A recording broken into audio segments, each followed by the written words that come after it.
Hello, today I'm going to talk about the best diet for a long and healthy life. We know the three most important habits to live well revolve around the kind of sleep we get, the exercise we do, and the foods that we eat. So before I get into specifics, the kinds of foods that are beneficial for us, I want to go more fundamental. Why is it important to think about the food that we eat? The way that we eat now lays the foundations for how we will live when we get older. We all live longer lives now, but we don't necessarily live healthier ones. Our modern society has managed to decrease mortality, but it has not decreased morbidity. In other words, we decrease the age when we die, but we have not decreased the diseases that we are likely to get as we get older. Never have there been so many age-related diseases affecting so many well-fed people. We have care homes that are full of people with Alzheimer's and dementia who have diabetes and coronary disease. And these diseases are all likely to increase as we get older. We have almost come to accept this. My mum suffered so much in the last 2.5 years of her life. The nurses used to say it was fortunate that the dementia prevented her from realizing fully what was happening with her life. But my vital, energetic and healthy mum,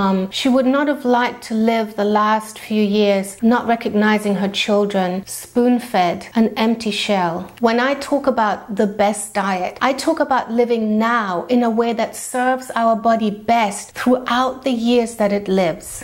Have we become so accustomed to think of old age equals disease that we think that it's inevitable? It is definitely not. There are countless of active, healthy, energetic, clear-thinking and independent old people out there.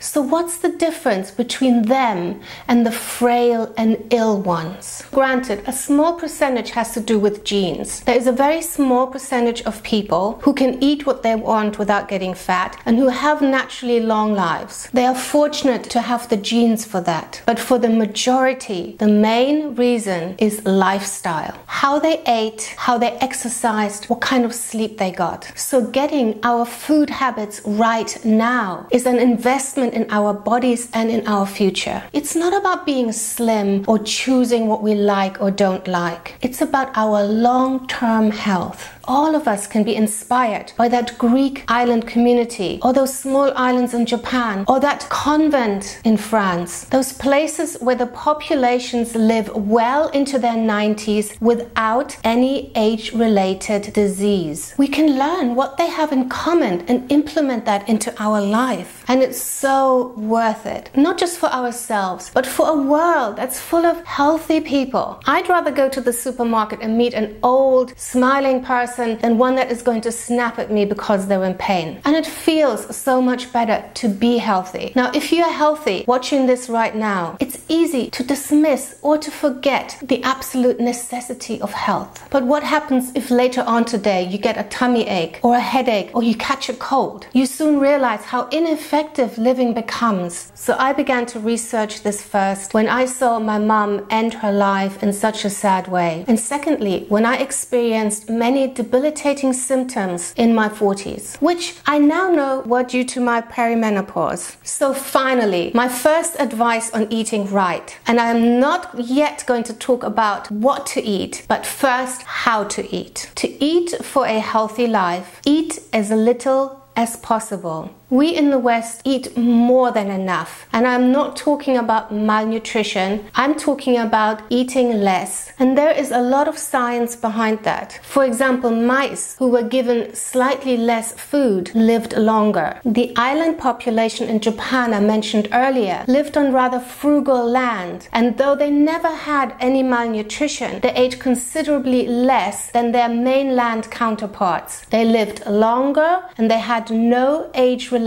diseases. Biologically, what happens is that our cells are alert. They are invigorated when we eat less food. However, when we are satiated, our cells renew themselves less vigorously, which basically are the symptoms of aging. So for me, I knew that being slightly hungry all of the time was not going to be a sustainable way of living for the rest of my life. What I do instead is intermittent fasting. fasting. Now, scientists say that this is as effective as a low-calorie diet. Some believe it's even more so. Intermittent fasting can take on many different forms, and you need to experiment and find the one that works for you and that you can incorporate into a daily habit. You can mix and match, but for the long-term benefit, you must make this a way of life. So the way I do it, I don't eat for 15 hours a day. I know that sounds a lot, and I was surprised myself when I did the math, but I find it really easy and natural. In the evenings, I eat around 6 or 7, and then the next day, I don't eat till about 10 or 11. That's 15 hours. Some days, I stretch it a little further. I might have my evening meal at around 5, and maybe I won't have breakfast till about 11. That's already 17 hours. Some people do it even longer, once a week. So maybe from a Saturday to a Sunday, they will fast from an evening meal to an evening meal. Some other people prefer to eat normal meals, and then once a month for 2 days, they don't eat anything and only consume water and teas. That's quite nice because you can prepare for that relaxed weekend where you don't have any commitments and no food in the fridge. So I encourage you to pick one of these methods and use that enthusiasm to get you into this habit, and you will find that after a while, eating less food, you are less hungry. I'm never hungry before 10 anymore because my body got used to the rhythm. So now that you know to eat less and to eat less often, what kind of food should we eat? So until 2 weeks ago, I would have been very clear here, a low-carb diet. That's what my research led me to when I wanted to reduce my menopause symptoms. Now, I don't really like calling it menopause symptoms because once you have your menopause, your period has stopped. And that's a pretty clear signal that your body has changed. But when I suffered for years, it was without recognizing that it was the hormonal balance due to the low estrogen, due to the fact my ovaries were no longer producing eggs regularly, that was causing me these different health issues. So if you're around 40, please remember that in the next few years, your body is going to change.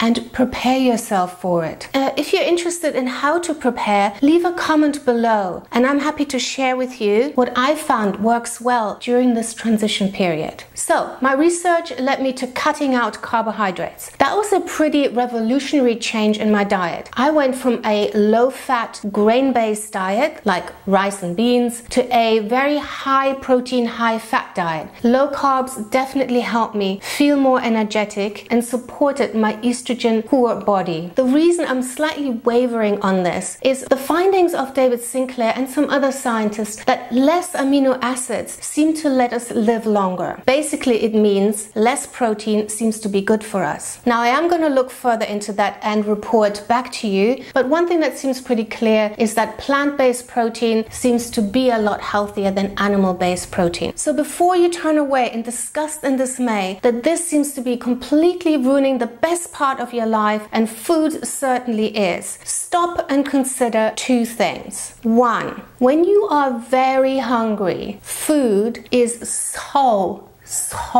delicious. Food tastes so much better when you are really hungry than just a little bit hungry. 2, you are not doing this to become a size 0 model. You are doing this to prevent a disease-ridden old age. Surely that has to be worth the effort to make a few changes and develop a few new habits in your life that will serve you for a very, very long time. You are loving and respecting to your body when you are mindful what you put into it so it can work harder, longer, and better for you. You're preparing for the fact that most likely you're going to live a lot longer than previous generations. And you're building in some form of insurance that you can enjoy those extra years with vigor and with clarity. I am 51 and I feel I have so much more to live for. Places to see, things to do, time to spend with my grown-up children, and I want to be healthy for all of that. I don't want my kids to worry about me, about falling over, have I taken my medication, hospital visits. I experienced how stressful that responsibility is. So tell me, do you believe that you can age without any massive health problems? Please take the poll